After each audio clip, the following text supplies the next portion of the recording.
Hey, how's it going, everyone? Thanks for joining me on a new episode of the Music Reviewer Podcast. My name's Josh, and today's a new episode of Best and Worst Track of the Week, covering the week of October 24th. If you are new to the Music Reviewer Podcast, or Best and Worst Track of the Week in general, you tuned in into the weekly segment that I do on this podcast, where I cover all new entries coming into the Billboard Hot 100, give each track a letter grade, and then pick one that's the worst, pick one that's the best. That's all it is. So overall, this week was really light in comparison to the past couple of weeks. We only have 3 new tracks coming in this week. And honestly, when I first started this segment, or this portion of the podcast, this is kind of what I was expecting. Just, a pretty low-key, maintenance kind of part of the podcast, but this summer has proven otherwise with several album bombs or mini album bombs, or several weeks with a lot of activity, and I'd say this week did have a lot of activity, but it was mainly just movements in general on the charts. Some highlights overall: Mood by 24K Golden and ENDR are up to number 1 this week. That is a track that we did cover a few weeks ago, maybe a month or two ago at this point. But it was a slow and steady climb for them, but the track finally hit that number 1 spot. I think I was quite lukewarm on the track, but I think it's grown on me a little bit since then. The track Blinding Lights by The Weeknd is up to number 4 this week. This track is, at this point, I think about a year old. I think the momentum in general comes from radio play, but wow, that's impressive to say the least. Also, WAP is back up to number 2 from last week. I think it fell a little bit in comparison last week, but it's still holding strong. I'm surprised it's still here at number 2, especially with how BTS has been thrown in the mix and dominating that upper 1 and 2 spot. And also another surprise, Laugh Now, Cry Later by Drake featuring Lil Durk is up to number 3. I thought that track would have lost some steam by now, but I guess I'm wrong on that. And then also probably the biggest, not surprise, but just, baffling. BTS with Dynamite is finally down to number 5. It looks like they're finally losing some traction there. But I wouldn't be surprised if it increases again randomly. And then also I wanted to talk about Lemonade by Internet Money featuring Don Toliver, Nav, and Gunna is up to 10 after several weeks of being on the charts. I think that was maybe covered about a month or 2 ago as well. I was generally lukewarm on that track, but I'm pretty impressed how steadily it's climbed, and it's climbed all the way to the top 10. But yeah, pretty impressive for that track to slowly but surely climb the charts at that pace. It's been on here for a while now. I'm not too surprised that track does have some name power to it with Don Toliver, and Nav always has some sort of following as well. Be Like That by Kane Brown, Sway Lee, and Khalid's up to 20. That's one of our worst tracks of the week. Kind of surprised this still has traction. I think the track is super sanitary and boring. I thought it was losing steam, but I was wrong. Bang by AJR up to 26. So again, they keep on surprising me with this track. I thought it was dead by now, but I wouldn't be surprised if this eventually gets to the top 15 or top 10. Also, One Beer by Hardy, another slowly but surely track that's been slowly climbing, is up to 41. Kind of thought that was dying too, but at this point, I'm wrong too. Also, I'm a bit annoyed by I Should Probably Go to Bed by Dan and Shay. It has gone up to 44. That has also been lingering around.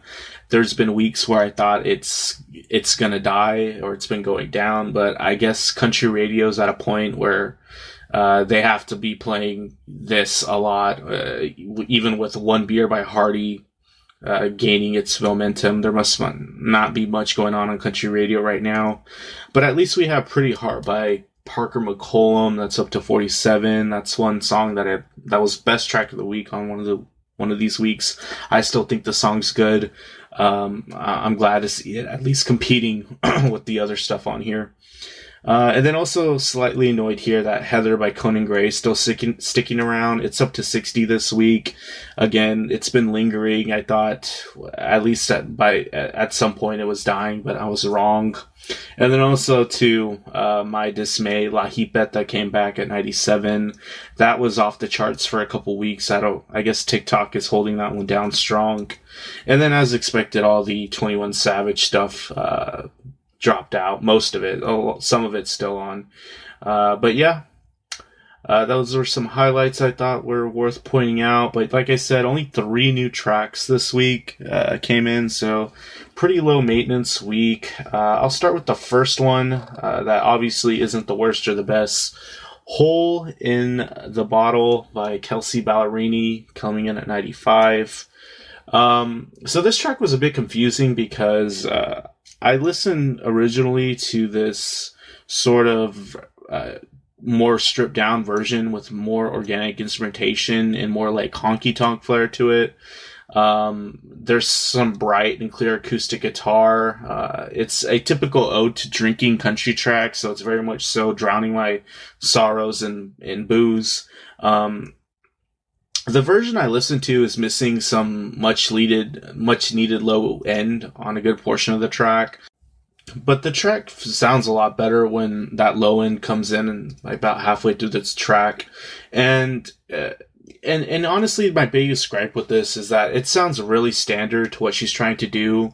She's just basically, it's as expected. There's not necessarily anything unique about this take on this sort of sound. The instrumentals sound a bit copy and paste, especially with the character that's given on these performances. It's nothing boundary pushing or unique, and there's nothing really wrong with that for radio, but I would have liked to see some nuance thrown in at some point. There's another version, basically that's what I'm getting at too, that features some more standard pop country production. This is really the version that's kind of charting right now. It's essentially the same song though. She just decided to do 2 versions of her album. But yeah, it doesn't really make the song that much more appealing, to be honest. So I just gave it a C. And now we're at that point where I'll cover the worst track of the week, and we'll start at that point just to end on a positive note. This worst track of the week was kind of by default. Honestly, I didn't hate it. I just thought it was a little subpar. Baby I'm Jealous featuring DojaCat by Bebe Rexha, coming in at 58. The instrumental in here isn't bad. It's like bouncy, some electronic pop thing going on. The thing that really kind of just bothered me a lot was Bebe Rexha's voice is very baby sounding, and it's just it's just very noticeable, and it kind of just makes me cringe a little bit, along with these pseudo rap breakdowns that she tries to do. Like, she's trying to actually rap here, and I get you have DojaCat on here, which really DojaCat is a rap R&B artist, but she's not known for technical rap prowess. So I don't know why Bebe Rexha would even entertain trying this either. They could have just made a more straightforward pop song, and that would have been totally fine. And I kind of don't like the utilization of DojaCat here. Her part isn't terrible. It definitely improves when she stops rapping and sings more. It's just a very generic utilization of her. She is the generic 16-bar rap verse in the pop song. And it's a bit of a weird track. I just don't think it's characteristic of any of these artists, honestly. I think this is just an attempt at a hit, which may happen, but that's yet to be seen. I really feel like they could have just cut out the rapping and this would have been a lot better of a track, or at least brought on like someone that's actually more versed in rapping, maybe like a Cardi B, for instance. So yeah, I gave that worst track of the week. Like I said, kind of got worst track by default. Didn't really hate it, but I obviously had to give this best track of the week to the lowest entry here, Sophia by Clairo. It's really interesting here that this track came in. I was not expecting this at all. If you're not familiar with Clairo, she is a bedroom pop artist that has seen some success in that vein, but she's more of like an indie darling right now. And I guess to put it in simpler terms, she's kind of like one of the poster childs in this bedroom pop genre. Tracks like Hot Cheetos and some other ones did very well amongst like the younger crowd on the internet, and I admittedly liked the music that was put out too. I thought it had a charming aesthetic to it, and the main reason why I'm more surprised about this is because Sophia came out, I think, last year when she released her album. So this track is not new by any standards. I don't know what made it get into the charts other than maybe TikTok picked it up and a lot more youth is gravitating towards this particular track because it is one of the more accessible tracks on that album. I don't think it was the best track on that album, but it was definitely one of the highlights because I have heard Sophia thrown around for quite some time on indie radio, just on the internet. If you tune into any given station, you're probably going to hear Sophia. And I guess one could make the argument that Clairo, in a sense, is somewhat of a industry plant, but who isn't these days? And she might be getting her track pushed to maybe radio, like actual terrestrial radio. But nonetheless, the reason why I like this track and why it's the best track of the week, there's some the instrumental overall I do dig. There's some crunchy guitar tones that structure the track, and Clairo's voice sounds really great over this instrumental. It's soothing and captivating. There's some moments throughout the track where the melodic guitar, which I think is an important factor of this track, is a bit buried underneath a lot of textures, but it gives me like a bit of like light strokes influence, and the production in that sense kind of just is handled, quite uniquely. It is produced by Rostam, the former Vampire Weekend member, now turned hit producer in the indie world, at least.